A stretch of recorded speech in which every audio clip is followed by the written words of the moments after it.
So what's up? Magandang umaga sa inyong lahat mga kamanok. Again, this is Linyada ng Mamay at nandito ulit tayo upang sumagot sa mga katanungan na inyong inilalagay dyan sa comment section. And hopefully mga kamanok, tapusin niyo po yung video na to sapagkat ilang mga topics ang ating tatalakayan ngayon. At sigurado po ako na po pwede itong makatulong sa inyong pagmamanukan at po pwede nyo ring magamit. Hindi man ngayon pero pagdating ng panahon. Kaya mga kamamaya, mga kamanok, isa lang palaging hinihiling ko if ever na nagugustuhan nyo po yung mga advice, yung mga videos, yung mga topics natin ginagawa dito sa larangan ng pagmamanok, huwag nyo sanang kalimutan na mag-subscribe, mag-like, at syempre mag-comment ka na rin ng gusto mong katanungan at next video, i-featured natin yan at muli nating pag-usapan. So, kung nagawa nyo na po yan, ngayon pa lang nagpapasalamat na po akagad ako sa inyo dahil sa palagi nyong suporta sa akin. So, wag natin ito masyadong patagalin. Simulan na kaagad natin ang ating mga katanungan na sasagutin. Okay? So, ito galing kay Ronnie Evangelio. Idol, tanong lang po, pwede po bang pagsabayin na ipainom sa isang araw ang Voltplex KQ at Red Gel Forte? Okay? So, Red Gel Forte, pwede po ba natin itong ibigay ng magkasabay sa ating mga alaga? Actually, mga kamanok, depende po ito sa sitwasyon. Okay? Depende po ito sa sitwasyon. Kamamay, anong ibig mong sabihin depende po sa sitwasyon? Ang tanong ko lang naman is po, pwede bang pagsabayan yan sa isang araw? Ganito po kasi yan mga kamanok. Ang red gel po, pwede po natin yung ibigay sa ating mga alaga, okay, sa araw na to. Pero kung halimbawa, yung manok ninyo nangangailangan naman ng Voltflex ngayong araw din na to. Halimbawa lang binigyan mo ng red gel ngayon. Tapos mamaya hindi siya nagtunaw. Okay, hindi siya nagtunaw. Doon, saka ka po pwedeng magbigay ng Voltflex. Okay, bigla ang kita mo bumagal ang panunaw, saka ka po pwedeng magbigay ng Voltflex. Pero kung hindi ka naman ganun kailangan yung Voltflex, halimbawa maayos naman ang panunaw, si Red Gel, siya na lang dapat.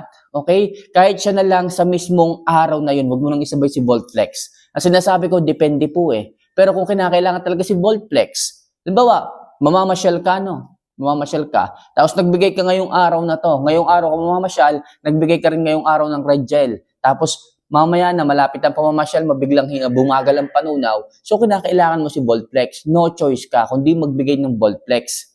Kasi hindi magiging maganda ang resulta, hindi mag-i-enjoy sa pamamasyal ang alaga mo. Kasi hindi nagtutunaw or mabagal magtunaw. Yun ang sinasabi kong depende sa inyo mga kamamay. Okay? Pero kung halimbawa naman po na mamamasyal kayo ngayon, dapat hindi kayo nagbibigay ng Red Gel Forte. Kasi hindi na yan mabe-benefits ng manok eh. Tatandaan nyo yung mga vitamina na yan, hindi the same day, magiget niyan o makukuha niyan yung benefits galing sa vitamina na yan. Okay lang sana si Voltflex. Full supplement yan. Aalalayan niya yung magandang digestion. Pero itong si Red Gel, so ilang araw yung bibilangin yan bago mo makita ang resulta. Kaya hanggat maaari, sa araw na to, kung kayo ay aalis at mamamasyal, huwag na kayo magbigay. Kasi hindi rin mabe-benefits ng manok eh. Kung maaari, Voltflex na lang para mas makatulong yung Voltflex sa magandang digestion ng manok. Yun ang sinasabi ko pong depende. Okay, depende. Halimbawa nga, nabigyan mo nga sa araw na to ng Red Gel, which is dapat hindi nyo binibigyan eh. Dapat Voltflex na lang. So, halimbawa, nagkamali kayo. Red Gel lang na ibigay ninyo sa halip na Voltflex. Tapos hindi nagtunaw, maya-maya. Okay, hindi ko naman sinasabi na hindi talaga magtutunaw pag binigyan ninyo. Ang sa akin lang, kung halimbawa lang na bumagal ang panunaw. Okay? So, doon, kinakailangan magbigay ng Voltflex para magtuloy-tuloy ang magandang panunaw at maging maganda at maging masaya ang pamamasyal ng alaga ninyo. Yun po ang sinasabi ko sa inyo mga kamanok. Okay? Na situational or depende sa sitwasyon. So, sana, Roniel Evangelio, nasagot ko po yung katanungan mo tungkol dito. Okay? So, next question. Ito galing kay Sky Cruz. Idol, ilang months po bago bigyan o pwedeng bigyan ng Enerton na patuka ang ating alaga na manok? Salamat po. Actually, nakadepende po yan sa inyo eh. Pero ang nakalagay sa packaging ni Enerton is from 5 months old pataas. Pero ako mga kamanok, from 3 months old, inuutay ko na siyang pakainin ng Enerton. Bakit po mga kamanok? Kasi nag-i-start na po ako maghalo ng fermented Jackie Oats. And si fermented Jackie Oats, siya ay grain. Siya ay malalaki ng butil, medyo may katigasan, pero meron pa rin kalambutan kasi ibinababad ko talaga siya eh. So, the more na maaga niyo po ipinapa-adapt yung maintenance feeding ninyo sa inyong mga alaga, the more na mas nagiging maaga po ang development ng pangangatawan ng mga yan. Okay? So, 3 months old, naghahalo na po ako ng Enerton sa kanilang pagkain. Okay? So, galing sa crumble, magiging micro pellet, tapos magiging Enerton na ang halo niyan. Tapos pag naka-adapt, makikita nyo po kaagad ang development ng pangangatawan dahil present ang fermented Jackie Oats doon sa mixture ng Enerton, makikita nyo po mas maagang nabibuild ang magandang frame o yung bone structure ng manok, nung baby stag. Kaya pag naka-adapt totally talaga, yung gana nakuha talaga. At sigurado ako mas madali pong makaka-adapt yung mga baby stag ninyo doon sa maintenance feedings ninyo. Bakit? Kasi present nga si fermented Jackie Oats. Si fermented Jackie Oats, kaya sinasabi ko palagi at hindi ako mapapagod na ipaliwanag sa inyo, nasa kanya ang napakadaming sustansya na hindi ko alam kung bakit hindi nyo makita. Mas pinipili nyo pang bumili, maghanap, bumayad ng sobrang mamahal pagdating sa mga vitamina na yan. Which is, ang mga vitamina na yan, isa lang naman ang ibinibigay eh. Isa lang naman yung pinapriority. Okay? Masyado lang kayo na-commercialize. Masyado lang kayong napaliwanagan noon na itong magandang supplement, na ito ang kailangan mo kasi mga tamad kayo eh. Tamad kayong mag-ferment. Hindi kayo naniniwala. Mas gusto nyo yung mga naririnig. Okay din naman yun. Wala namang problema yun. Walang problema, okay din naman yun. Kaso nga po, isa lang eh. Isa lang ang kayang ma-benefits ng manok ninyo. Merong mga maliliit na vitamina na nakalakip. Halimbawa, calcium, calcium, kung ano mang calcium yan, kung ano mang produkto, para yan sa bone structure ng manok lang. Kasamahan nila ng maliliit na mga vitamina dyan na kung ano-ano, pero mas nakafocus siya sa calcium lang. So, ibig sabihin, pag calcium, calcium. Pag B12, B12. Diba? So, yun lang mga kamanok eh. Hindi kagaya ni fermented Jackie Oats na amino acid, natural vitamin B12, probiotics, enzyme, calcium, nasa kanya na all in, wala ka nang hahanapin. Pero hindi naman ako namimilit. Hindi naman ako para isubo sa inyo yung ganito klase ng mga kaalaman. Ang akin lang, pinapaliwanag ko po ito. Which is sana mapakinggan po ninyo. Sabi ko nga palagi, magaling pa nga yung mga newbie eh. Naliliwanagan, sumusunod kasi wala pa silang idea about sa mga bagay-bagay. At yung mga newbie na makakapanood nito, maaga pa lang natututunan na nila yung maganda. Yung dapat ganito. Na dapat pala hindi dapat gumastos ng sobrang laki sa pagmamanok. Doon tayo nasasaktan eh. Doon tayo mas nagagastosan mga kamanok sa sobrang daming vitamina na bakit dapat bilihin. Okay? Hindi naman kinakailangan balansyadong pagkain lang, kaya na po yan. Kahit nga hindi na kayo magbigay ng mga injectable supplements eh. Natural foods. Okay, mga masustansyang pagkain na dapat alam nyo na lang po mga kamanok. Well, hindi ko nga kayo pinipilit. Sa akin lang, subukan po sana ninyo ang fermented Jackie Oats. Pag yan po na-adapt kahit ng mga 3 months old ninyo, pagdating nila ng 4 months old, kahit 1 month adaptation lang doon sa pagkain, makikita nyo talaga. Early maturing yung manok, kalimitan, early maturing yung manok. Tapos yung pangangatawan, early anong tawag doon?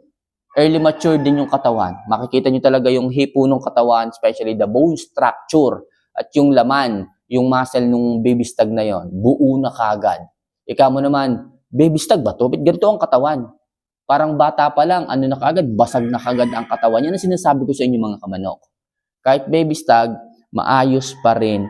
Maayos na kaagad ang kanilang pangangatawan. Okay, so sana Sky Cruz nasagot ko po ng maayos ang inyong katanungan. And last question muna tayo. Galing kay Jaynard Publico. Idol, matagal ko nang na-comment ang isa kong problema, Idol, kasi yung inahin ko, konti lang yung fertile egg kahit na priming ko na, Idol, pahingi po ng advice kasi naka-incubator po ako. Salamat. Okay, so kung halimbawa, Jaynard, nagsalang ka sa incubator mo at kokonti yung napisa. Check mo yung mga hindi napisa. Kung talaga bang walang similya o hindi lang nakalabas ng shell o doon sa itlog. May mga ganun eh. Kasi kung titingnan mo, kung hindi lang nakalabas sa shell, meron naman siyang sisiw, hindi lang nakalabas talaga, or hindi lang siya nakahinga, or na-suffocate lang talaga siya sa loob, possible wala kang problema sa breeding, nasa incubator yung problema. Pero naman, kung halimbawa talaga na walang sisiw, lusaw yung pula, okay, pag binuksan mong ganun, mabaho, possible talaga, wala talagang similya yun. Okay, kapag ganyan mga kamanok, i-check nyo po yung healthiness ng mga breeders ninyo, then yung pakain na ibinibigay ninyo, yung painom na ibinibigay po ninyo, then ano pa ba?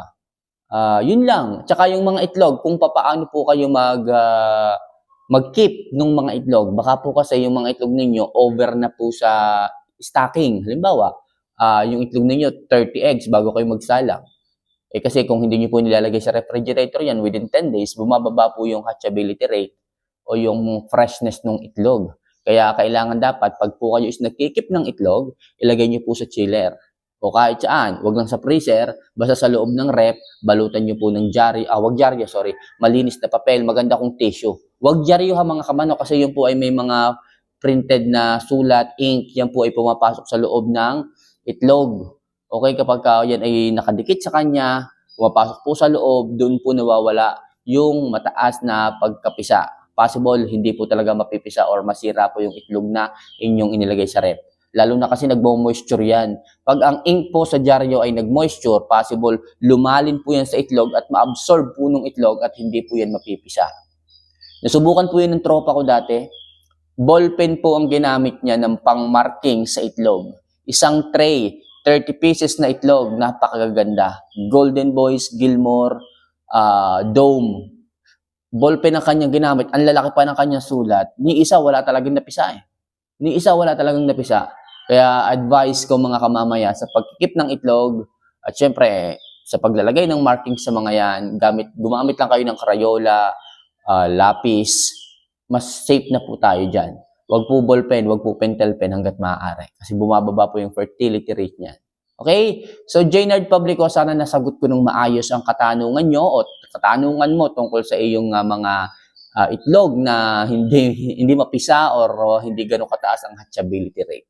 Okay, so muli, this is Linyada ng Mamay. Maraming salamat sa lahat nagtatanong. And kung ikaw man is may katanungan din tungkol sa pagmamanok, ilagay mo na lang yan sa baba, wala naman yung bayad. And syempre, don't forget to click the subscribe button, i-like yung video at mag-comment ka na rin sa ibaba. Muli, mahal ko po kayo ha. See you for our next vlog. Paalam.